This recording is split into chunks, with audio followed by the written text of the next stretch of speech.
കൊടുങ്ങല്ലൂർ നഗരസഭയിലെ LDF കൗൺസിലർമാരെ പരിചയപ്പെടുത്തലും പ്രകടന പത്രികയുടെ കരട് അവതരണവും നടന്നു.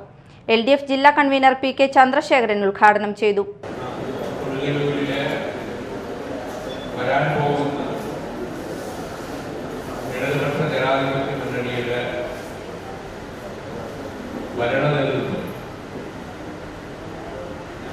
കൃത്യമായി ഒരു രൂപരേഖ ഇന്നിവിടെ അവതരിപ്പിക്കുന്നു.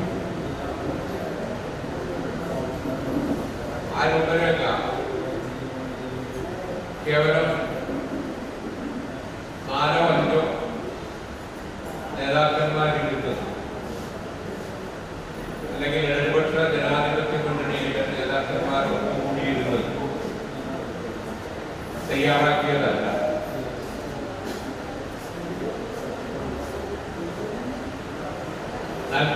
വാർഡുകളിലെ ജനങ്ങളെ അവരുടെ അഭിപ്രായങ്ങൾ കൃത്യമായി രേഖപ്പെടുത്തിക്കൊണ്ടാണ് ഇതിന്റെ ഒരു കരട് ഇവിടെ അവതരിപ്പിക്കാൻ പോകുന്നത്.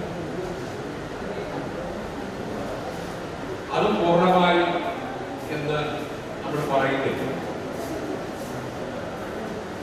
ഇന്നത്തെ സെമിനാറിന്റെ ഒരു അഭിപ്രായം കൂടി കേട്ട് അത് പൂർത്തീകരിക്കാനാണ് നമ്മൾ ആഗ്രഹിക്കുന്നത്. VR സുനിൽകുമാർ MLA അധ്യക്ഷത വഹിച്ചു. CC വിപിൻ ചന്ദ്രൻ വികസന രേഖയുടെ കരട് അവതരിപ്പിച്ചു. Municipal convener KR Jaithran LDF സ്ഥാനാർത്ഥികളെ പ്രഖ്യാപിച്ചു. CPM area secretary Mushtaq Ali, PP Subhash, KS Kaisab, PB ഖൈസ്, TP പ്രബേഷ് എന്നിവർ സംസാരിച്ചു. LDF അടുത്ത ആഴ്ച പ്രകടന പത്രിക പുറത്തിറക്കും.